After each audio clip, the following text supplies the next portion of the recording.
Pero nanay, may pasok pa nga po ako. Abay, talagang sinusuway mo pa talaga ako? Nanay, Ako, Jomo, mukhang puro dahilan para na matakas yung mga gawain mo dito sa bahay, ha? Sige na, simulan mo na yan. At na makapag-umpisa ka na sa trabaho mo. Marami kang mauwing pera. Ba't ka pa kasi nag-aaral? Eh, wala na nga tayong pera. nay, si Ate Pili naman nag-aaral pa. Kahit wala na tayong pera. Pero, lang ako lang yung hindi. Kung mga akong dramahan, ang ate mo, matalino yon. May magandang kinabukasan. Eh ikaw, wala ka na maambag sa buhay ko, palamunin ka pa. Kaya mabuti pa, magtrabaho ka na lang. Nang may maitulong ka naman sa amin. Hindi ang pag-aaral na atupag mo eh. Pati dyan, wala ka rin namang kwenta. Hoy, naiintindihan mo sinasabi ko? Huwag kang tatamad-tamad, magsimula ka magtrabaho.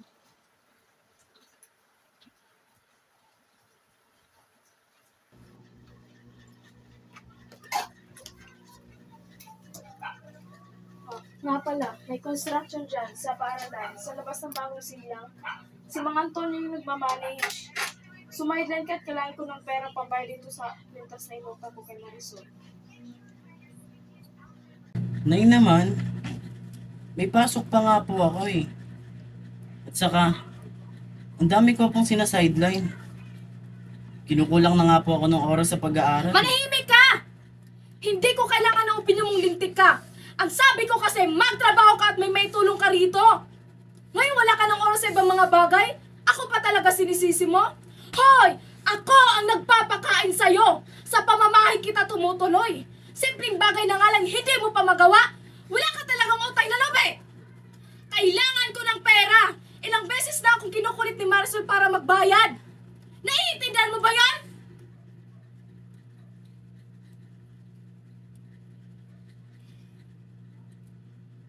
Alam ko na. Huwag ka munang pumasok ng ilang linggo. Magtrabaho ka kay Mang Antonio. Malaki ang binibigay nun. At konti pa lang nahanap niyang trabahador.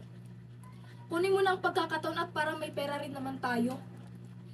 Bumalik ka na lang sa eskwela pag nabayaran ko na lahat ng utang ko kay Marisol. Hinga lang. Hindi ko alam kung may babalikan ka pang eskwela.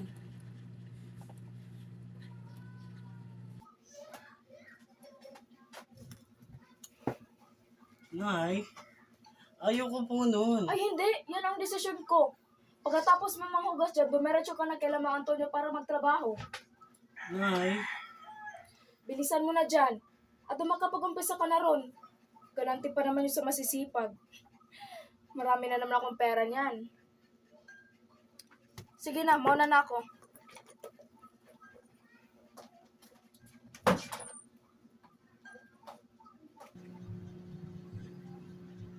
Jumo!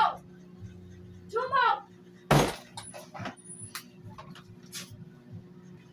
oh, bakit po, Nay? Ikaw na bata ka! Lagi mo talaga akong ginagalit, ano? Po, wala naman po akong ginagawa, Nay. Plastic ka talaga. Ano sabi ko sa'yo bago kumalis, ha? Ang sabi ko, magtrabaho ka at huwag ka na pumasok, talitik ka! Nay, ayoko nga po. Mas gusto ko pong Wala akong pakialam, Jumo. Ano naman sa akin kung di ka makapag-aral? Ang mas mahalaga, makapagtrabaho ka dahil ikaw ang lalaki sa pamamahay na to. Ha? Magdadrama ka? Isisi mo tong lahat sa tatay mong walang kwenta. Kung hindi ka na binuo sa mundong ito, edi sana hindi ka naghirap ngayon. Edi sana magandang buhay namin ni Faye. Kaya kapalit ng buhay mo ang kumayod para sa amin. Kahit kailan ko gusto, pagtatrabahuin kita. At wala kang karapatan para umangal. Nay, nangangalakal na nga po ako para may pera. Hindi pa po ba sapat yun? Hoy, kung makasumbat ka, akala mo ang lalaki ng pera ng inuwi mo?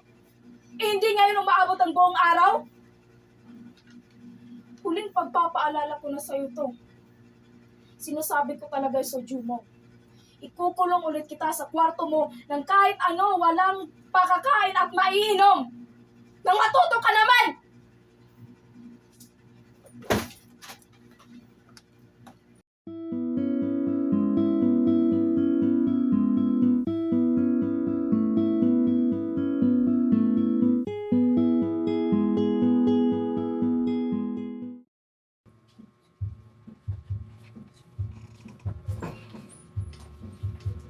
Faye, halika nga rito. Natatanong ako sa'yo. Ano po yun, Nay? Totoo ba yung sinasabi ni Carla? Nakita ka rin ng anak niya may kasamang lalaki sa Brookside. Nay naman, alam mo naman pong may galit sa akin yung anak ni Ate Carla, di ba? Tsaka kahit tanong nyo pa yung friend ko na si Alex, gumagawa po talaga kami ng project nung nagpaalam ako sa inyo. Eh ano naman ngayon kung may galit yung babatang yun sa'yo? Siyempre, Nay, sinisiraan lang naman po ako noon. Ingit kasi masyado. Huwag ka pong mag-alala, walang ganon-ganon. Nag-aaral po ako ng maayos. Asya, di pala totoo. Napaka-storyteller talaga mag-inang yun. Kakainis. Sige na. Ipo.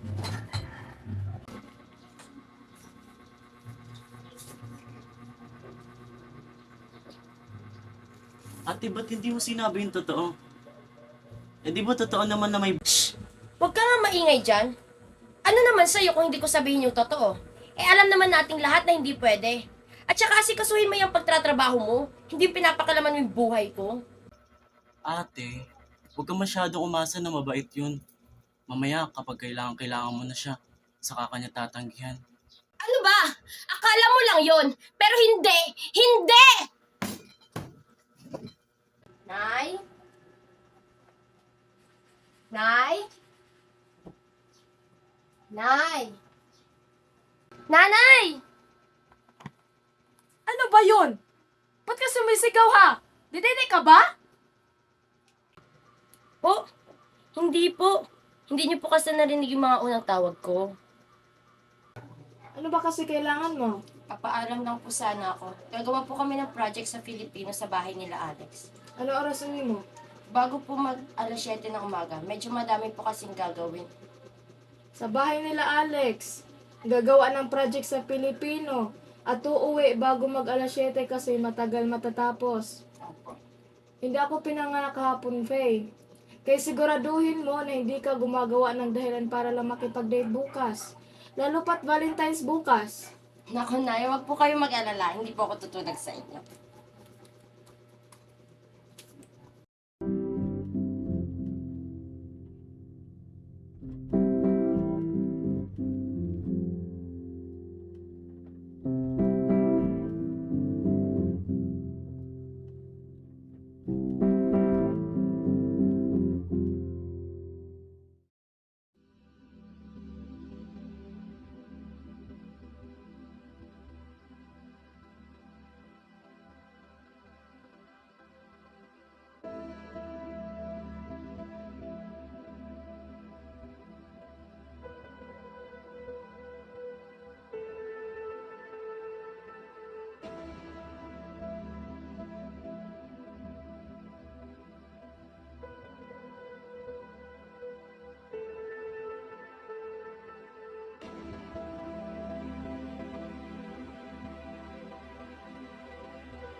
Ate, kanino pala to?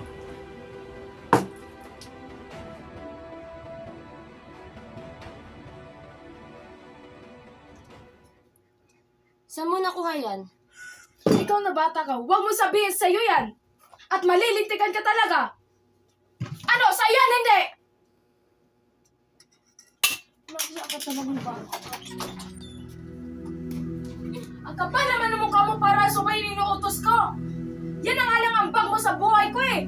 Yung pag-aaral mo! Tapos inuuna po may nararamdaman mo! Nay, hindi ko naman po sinasadya eh. Hindi mo sinasadya? Kung hindi mo sinadya, bakit nandyan yan?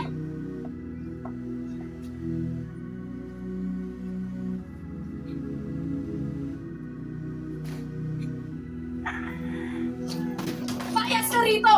Hindi ko kailangan isa pang pabigat!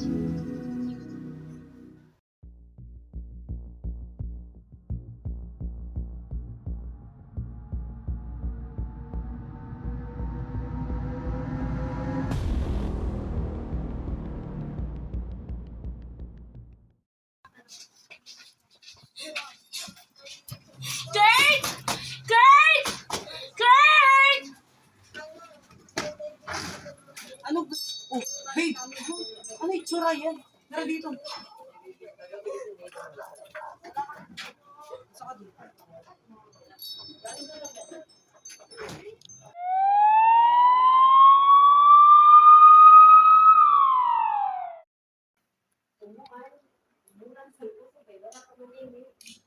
Kumusta pa pakiramdam mo ate? Ikaw kaya itong masaksa. Tignan natin kung kumusta ka. Nang araw na pala ako nandito sa ospital. Ang baby ko, kamusta? Nasaan si nanay? Teka lang naman ate, isa-isa lang. Hindi 3 araw ka na rin nandito sa ospital. Si baby mo, okay lang naman daw, sabi ng doktor. Pero, ano, sige na. Ano? Drama epic ka pa, hindi mo na sabihin. Si nanay kasi ate. Ano nga? Wala na si nanay ate. Dok! Dok! Dok! Dok!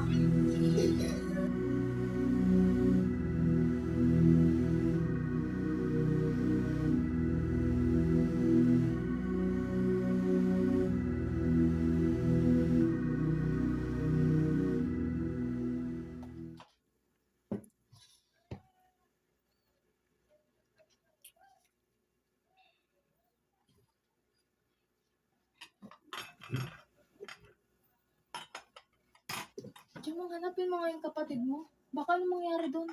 Ay, sige po, wait na po. Lagay ko.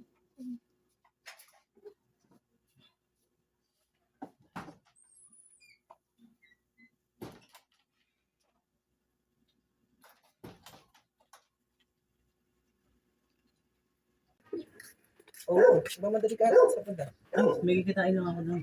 Oh, sige, ano ko? Ano ba yun? Babe, buntis ako. At ikaw ang ama. Tuntog ka ba? Alam mo, babe, kung ako kasi tatantanan ko yung panunod ng drama-drama na yan. Seryoso ako, babe. Ako rin seryoso, saan mo napulot yan niya mo, ha? Bored ka ba? Wala. At hindi. Kung ayaw mo maniwala, edi wag. Hindi pinagmumukha mo pa ako sinungaling. Talagang hindi ako maniniwala sa'yo. Ano bang ginawa ko sa'yo at may dinadala ka dyan? Kurt, may nangyari sa atin ng Valentine's. Malamang sa malamang mabubuntis mo ko. Ngayong nandito na, ikaw pa itong makapalang mukhang tumanggi. Aba, anong malay ko sa akin ba yan? Alam mo, babe, may nakapagsabi sa akin na hindi akin yan. Alam mo ba, ang sabi niya lang sa akin, may ibang lalaki ang kinikita at mas mayaman. Alam naman natin mas nangangailangan kayo ng pera, di ba? Ano pa kung may dinadala ka dyan? Mas naniniwala ka pa sa iba kaysa sa sarili mong kasintahan? Alam mo, kung ako sa'yo, hindi ko tatanggapin yung anak mo. Sa'yo na yan. Wala kang kwenta! Napakawala kang kwenta! Wala din akong pake sa'yo.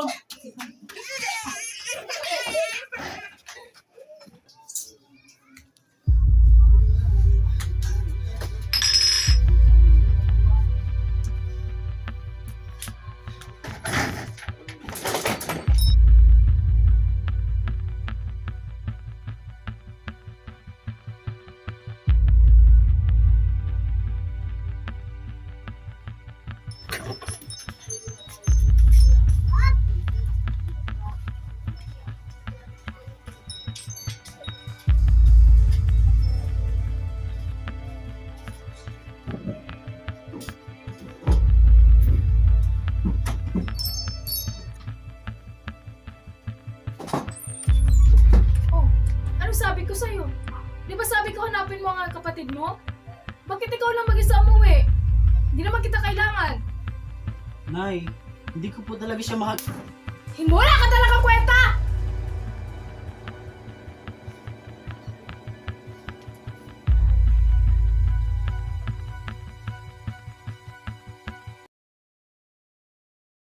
Anong pakiramdam mag-isa ka lang? Anong pakiramdam wala kang kampi? Anong pakiramdam nang inaapi ka ng walang dahilan? Ano?